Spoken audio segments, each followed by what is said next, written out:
악마들이 모여가지고 어떻게 하면 기독교인들을 실족시키느냐 하는 주제로 회의를 했습니다.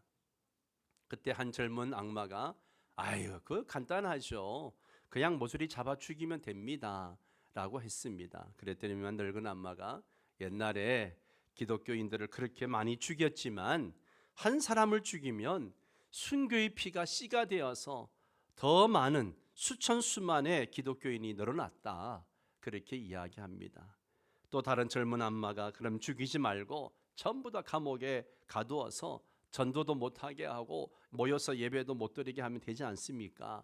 라고 이야기했습니다. 그랬더니만 늙은 악마는 그러면 감옥에서 모두 기도하기 때문에 그것도 쓸데없다라고 대답을 했다고 합니다. 그때 간교한 늙은 마귀가 꾀를 하나 냈습니다. 그것은 모두 다 예수 잘 믿게 하고 기도도 하게 하고 성경도 읽게 하고 전도도 하게 하고 사랑도 하게 하는 등 모든 자유를 주자는 겁니다. 그러면서 그들 마음속에 오늘은 바쁘니까 내일부터 하자, 그렇게 미루는 마음을 주자는 거죠.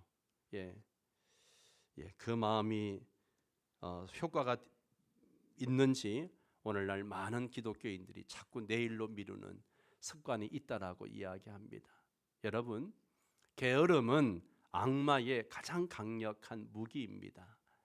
이 게으름이란 무기에 얼마나 많은 그리스도인들이 넘어가는지 모릅니다. 하나님께서 우리에게 너무나 많은 것들을 주셨지만 이 나태한 신앙으로 인해서 그것들을 자기 것으로 취하지 못하는 경우가 너무너무 많습니다. 이런 경우를 오늘 본문에서도 우리가 찾아보게 되죠. 즉 하나님이 약속하신 가나안 땅을 소유하는 과정에 있어서 이스라엘 백성들은 열심을 내지 않고 그냥 머뭇거리고 지체하고 막 그러고 있는 겁니다. 그래서 여호수아는 이스라엘 백성들에게 어느 때까지 너희가 지체하겠느냐, 그렇게 책망을 하고 있습니다. 우리가 쭉 여호수아서 말씀을 계속 나누고 있는데요, 이 17장까지는 다섯 지파 기업 분배 과정이 자세하게 소개되었습니다. 그러나 18장에 와서는 나머지 지파 땅 분배하는 것을 중단을 합니다. 그리고 이스라엘 지도자인 여호수아는 이 문제를 해결해 나가기 위해서 한 가지 제안을 합니다. 그게 뭔가 하면 1절입니다. 1절에 보면 세 번역으로 한번 읽어보겠습니다. 이스라엘 자손이 그 땅을 정복한 뒤의 일이다. 이스라엘 자손 온 회중이 실로에 모여서 거기에 회막을 세웠다. 땅 분배를 하다가 중단을 하고 실로에 모여가지고 회막을 세웠다라고 이야기합니다. 이유가 무엇일까요? 왜 그렇게 중요한 땅 분배 일을 하다 말고 회막을 실로에 회막을 세워서 이스라엘 백성들을 다 모이게 했을까요? 이것은 바로 요셉 자손의 항의 사건 때문입니다. 지난 시간에 살펴봤던 그 항의 사건이에요. 다시 한번 17장 14절을 보면 함께 읽겠습니다. 요셉 자손이 여호수아에게 말하여 이르되 여호와께서 지금까지 내게 복을 주심으로 내가 큰 민족이 되었거늘 당신이 나의 기업을 위하여 한 제비 한 분깃만으로 내게 주심은 어찌함이니까. 무슨 말입니까?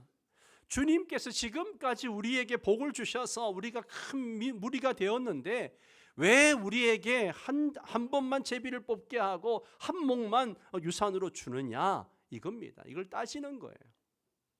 이들의 주장은 한마디로 교만하기 짝이 없는 거죠. 하나님 우리에게 이렇게 복을 주셔서 큰 민족을 이루게 하셨는데 왜 당신은 우리를 그렇게 인정하지 않느냐는 거예요.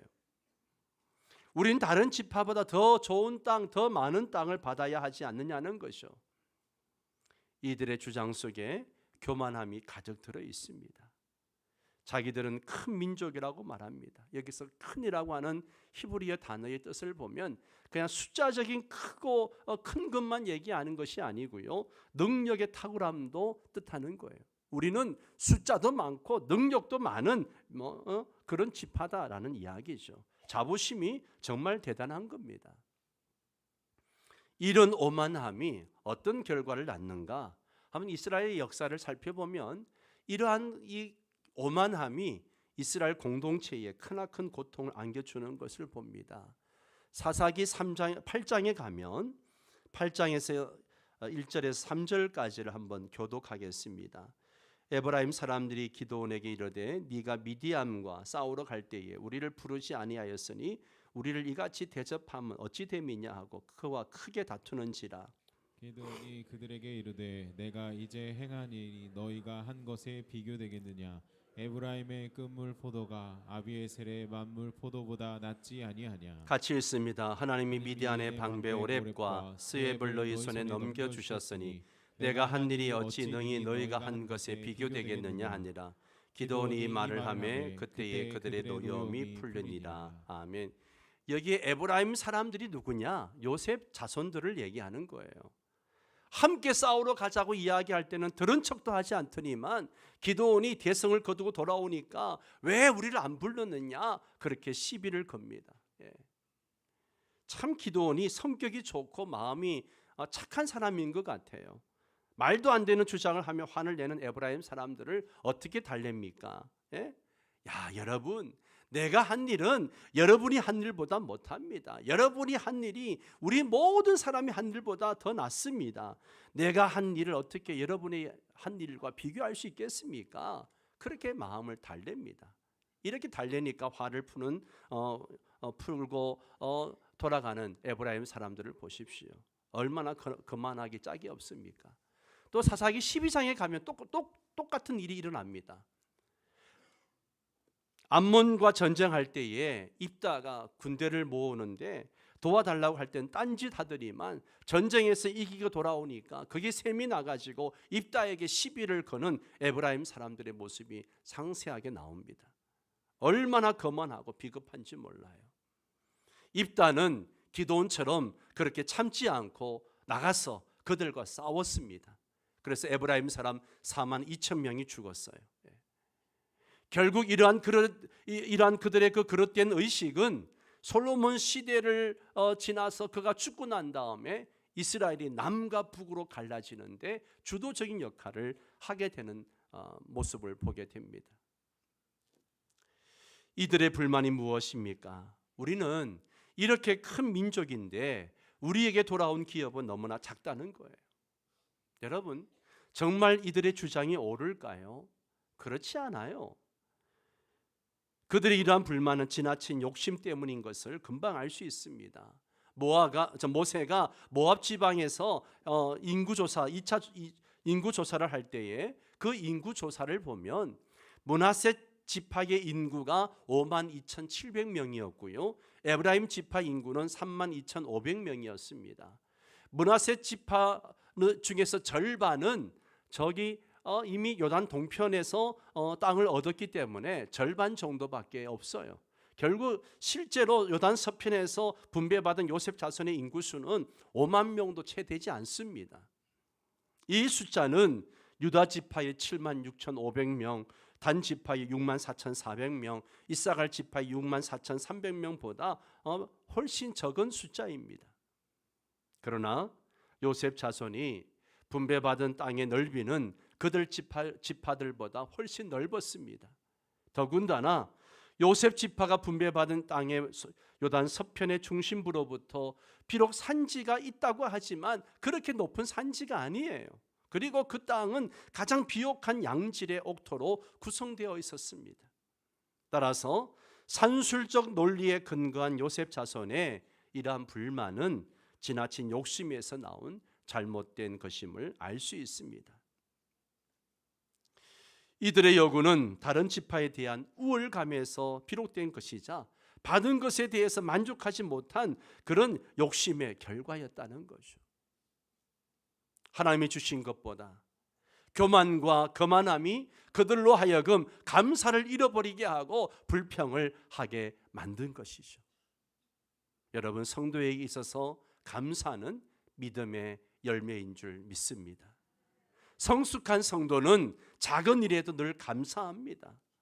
그러나 성숙하지 못한 성도는 큰 일에도 감사하지 못하고 늘 불평과 원망을 합니다. 요셉 자손은 하나님이 복을 주심으로 큰 민족이 된 것만도 감사한데 그들은 감사할 줄을 몰랐습니다.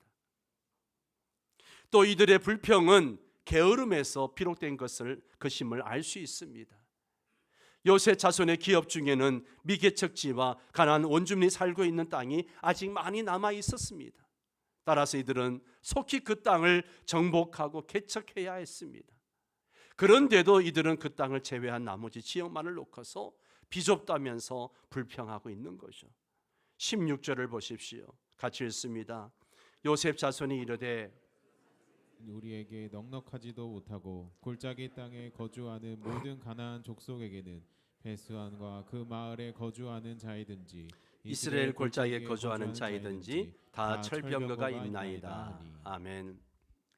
요셉 자손의 두 지파는 여호수아의 올바른 권고를 받아들이기보다는 오히려 더욱더 그들의 요구를 관철시키려고 온갖 핑계와 변명을 하고 있습니다. 그들이 생각할 때 에브라임 산지는 별로 쓸모없다고 판단했고 또 그 비옥한 이스라엘 골짜기는 또 철병거가 있어서 그들과 싸우기 싫다는 거예요. 두려워하고 있습니다. 온갖 핑계를 대면서 할 수 없다, 싫다는 겁니다.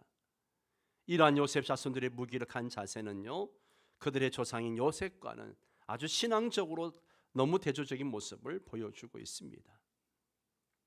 여호수아는 이런 요셉 자손에게 산지를 개척하고 가나안 족속을 쫓아내라고 명령합니다.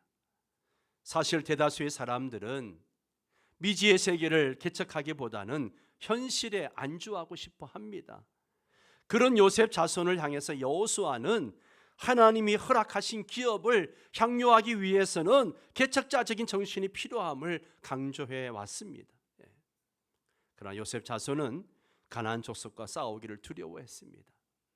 이들에게는 이스라엘의 대장 되시는 하나님이 함께 하시면 능히 가나안 족속을 물리칠 수 있다는 믿음과 용기가 없었던 것입니다. 이에 여호수아는 이들이 여호와의 신앙과 불굴의 개척 정신을 갖고서 문제를 해결하도록 재차 격려하고 권고합니다. 자신의 환경과 여건만을 탓하는 자는요, 결코 개척자적 삶을 살 수가 없습니다. 그러나 내게 능력 주시는 자 안에서 내가 모든 것을 할 수 있습니다 하는 믿음을 가진 자는 온갖 어려움을 이겨내고 마침내 미지의 세계, 불가능해 보이는 영역을 정복해 갈 수 있습니다. 지금 우리에게 필요한 것도 바로 이런 믿음과 용기가 필요합니다. 우리가 새로운 선교지를 개척하거나 교회의 새로운 사역들을 정할 때 우리의 형편과 상황만 바라보면 아무것도 할 수 없습니다. 우리는 나를 믿고 하는 것이 아니라 하나님을 믿고 일을 해야 합니다. 내게 능력 주시는 자 안에서 모든 것을 할 수 있다는 믿음으로 미지의 세계, 불가능해 보이는 영역들을 정복해 나갈 수 있기를 바랍니다. 이것은 여러분의 개인이나 가정도 마찬가지입니다. 이 사건 이후에 기업 분배에 대해서 남은 7지파가 너무나도 대조적인 그런 소극적인 태도를 취했기 때문에 여호수아는 기업 분배를 하다 말고 하나님의 전인 회막을 세움으로써 이스라엘 백성들에게 가나안 땅에 대한 하나님의 언약을 다시 한번 새롭게 고취시켜줘서 새로운 전기를 마련하고자 했던 것입니다. 사랑하는 성도 여러분, 내 인생에 문제가 생기면 우린 제일 먼저 하나님께로 돌아서야 합니다. 어머니 품과 같은 교회로 돌아와야 합니다. 거기서부터 문제를 해결해야 내 인생의 복잡한 문제가 해결되는 것입니다. 여호수아는 문제 해결 방법을 알았습니다. 이스라엘의 중심지가 실로로 옮겨진 상황에서 여호수아는 제일 먼저 회막을 세우고 온 백성이 모인 가운데 하나님께 제사를 드렸어요. 그들이 실로에 모여서 하나님께 제사를 드리면서 어떤 결심을 했을까요? 이스라엘 백성들은 현재 자신들이 발딛고 서 있는 이 땅을 주신 이가 하나님이심을 고백했을 것이고, 또 그들이 가나안을 얻은 것은 하나님의 언약이 성취된 것임을 고백했을 것입니다. 그리고 아직까지도 기업을 얻지 못한 자들은 한시라도 빨리 기업을 차지하기 위해서 분발해야 할 것을 서로 격려하고 그렇게 인식했을 것입니다. 실로의 회막을 세운 여호수아는 이어서 아직까지도 기업을 차지하는 일에 열심을 내지 않고 머뭇거리고 있는 7지파의 나태함을 지적하며 책망합니다. 3절을 같이 읽습니다. 여호수아가 이스라엘 자손들에게 이르되 너희가 너희 조상의 하나님 여호와께서 너희에게 주신 땅을 점령하러 가기를 어느 때까지 지체하겠느냐. 아멘. 여기서 우리는 두 가지를 주목해야 됩니다. 여호와께서 너희에게 주신 땅과 어느 때까지 지체하겠느냐입니다. 여호수아는 가나안 땅을 여호와께서 너희에게 주신 땅이라고 말하고 있습니다. 이 말은 이스라엘이 가나안 땅을 차지한 것이 그들의 노력이나 수고에 의해서가 아니라 궁극적으로 하나님의 뜻에 의한 것임을 말해주는 겁니다. 이미 가나안 땅을 하나님께서 1장부터 여호수아 1장부터 이 가나안 땅 하나님이 주신 언약의 선물이라는 것을 여호수아는 몇 번씩 하나님은 몇 번씩 말씀을 하셨습니다. 1장 6절 말씀을 보세요. 강하고 담대하라. 너는 내가 그들의 조상에게 맹세하여 그들에게 주리라 한 땅을 이 백성에게 차지하게 하리라. 여기에 그들에게 주리라 한 땅이라고 했습니다. 11절들 보세요. 진중에 두루다니며 그 백성에게 명령하여 이르기를 양식을 준비하라. 사흘 안에 너희가 이 요단을 건너 너희의 하나님 여호와께서 너희에게 주사 차지하게 하시는 땅을 차지하기 위하여 들어갈 것임이니라. 또 13절 말씀도 보세요. 같이 읽습니다. 여호와의 종 모세가 너희에게 명령하여 이르기를 너희 하나님 여호와께서 너희에게 안식을 주시며 이 땅을 너희에게 주시리라 하였나니 너희는 그 말을 기억하라. 아멘.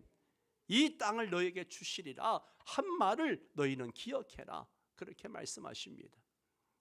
이처럼 가나안 땅은요, 하나님께서 거저 주신 것으로서 이스라엘 백성들은 오직 믿음으로 솔라피데 오직 믿음으로 취하기만 하면 되었던 것입니다.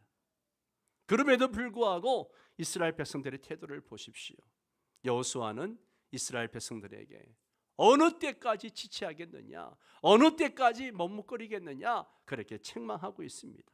여기 지체하겠느냐, 히브리어 라파라는 이 단어는요, 늦추다, 게으름을 피우다 이런 뜻을 가지고 있어요. 따라서 여호수아 이 말은 하나님께서 가나안 땅을 거저 주셨는데 어느 때까지 그렇게 게으름을 피우고 있느냐 그렇게 책망을 하고 아울러 그들의 분발을 촉구하는 그런 책망인 것이죠. 이런 여호수아의 책망은 오늘날 하나님 나라 확장 사업에 게으름을 피우고 있는 이 시대의 모든 성도들에게, 한국 교회에게도 적용될 수 있습니다. 오늘날 한국 교회는 냉소주의, 그냥 무관심하고 그리고 패배주의, 아주 그냥 뭐든지 하자고 하면 할 수 없다, 안 된다. 코로나 이후에 한국 교회 안에 패배주의가 가득합니다. 회의주의와 비판주의가 만연합니다. 사회의 무신론적 사상과 반기독교적 문화 영향이 교회 내로 스며들고 있습니다. 우리는 이런 패배주의와 냉소주의에서 돌아서야 됩니다. 영적 게으름과 무관심을 회개해야 됩니다. 하나님이 교회에 주신 사명에 더욱 집중해야 됩니다. 주님은 그러므로 염려하여 이르기를 무엇을 먹을까, 무엇을 마실까, 무엇을 입을까 하지 말라. 그런즉 너희는 먼저 그의 나라와 그의 의를 구하라. 그리하면 이 모든 것을 너희에게 더하시리라고 하셨습니다. 우린 자꾸만 무엇을 먹을까, 마실까, 입을까 여기에 사로잡혀가지고 염려하고 걱정하고 막 그럽니다.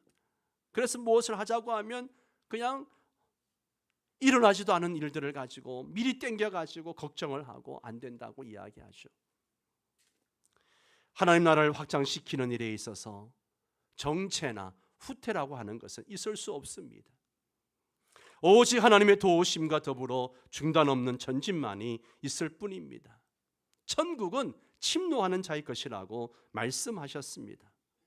오직 전진하는 자만이 하나님 나라를 차지할 수 있습니다. 여호수아는 책망하고 난 다음에 대안을 제시합니다. 지도자는 잘못만 지적하는 것이 아니라 방법을 제시하며 격려할 수 있어야 합니다. 여호수아가 제시한 방법이 무엇입니까? 첫째는 각 지파별로 3명씩을 선정해서 남은 땅 그 미분할지를 7등분 해가지고 표시한 지도를 걸어오도록 명령을 합니다. 이것은 그들을 각성시켜서 이제부터라도 기업을 얻는 일에 열심을 내도록 독려하기 위해서입니다. 둘째는 미분할지의 지도가 완성되자 여호수아는 그것을 기초로 해가지고 제비를 뽑아서 7지파에게 기업으로 분배했습니다. 내가 거려왔다고 해가지고 내 땅이 되는 것이 아니라 그 각 지파에서 대표자가 나가서 열심히 그 산과 들을 다니면서 거려가지고 온 것을 내가 가지는 것이 아니라 제비 뽑기를 해서 그 땅을 분배했다는 것이죠. 이게 하나님의 방법이라는 겁니다. 8절 말씀을 함께 읽습니다. 그 사람들이 일어나 떠나니 여호수아가 그 땅을 그리러 가는 사람들에게 명령하여 이르되 가서 그 땅으로 두루 다니며 그것을 거려 가지고 내게로 돌아오라. 내가 여기 실로의 여호와 앞에서 너희를 위하여 제비를 뽑으리라 하니. 아멘. 여호수아는 매 지파의 3인의 대표가 거려 가지고 온 지도를 가지고 하나님 앞에 제비 뽑기를 했습니다. 이는 이것이 하나님의 방법이요 하나님의 뜻이니 순종하라는 의미이죠. 제비 뽑기는 하나님의 방법이요 성경이 가르치고 있는 방법입니다. 영적 게으름으로 비록 땅 분배하는 일이 지체되었긴 했지만 레인을 제외한 온 백성에 대한 기업 분배 작업이 마침내 완료된 것입니다. 이는 곧 백성에 대한 여호수아의 진실된 사랑과 헌신적인 지도 덕분입니다. 그리고 그러한 지도를 받은 백성들이 각성하고서 순종하여 열심을 내었기 때문입니다.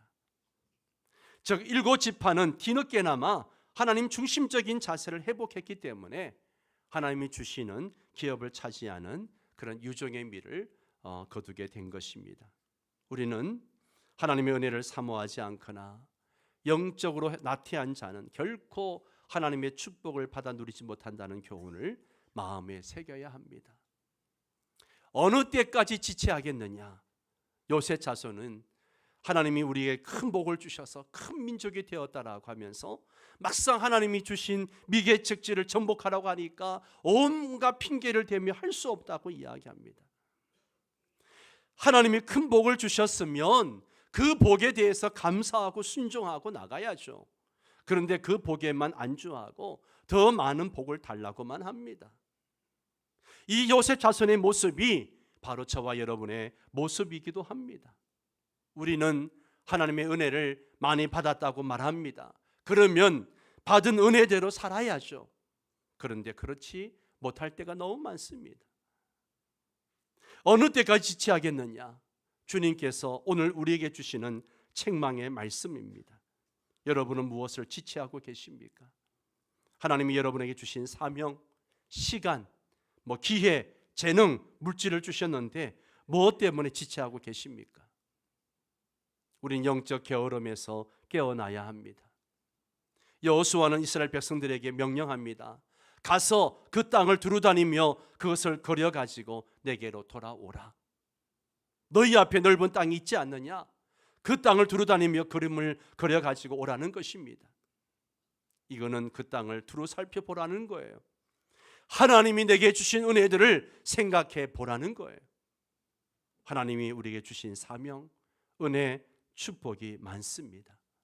우리가 그것을 누리지 못하는 것은 우리의 영적 게으름 때문입니다.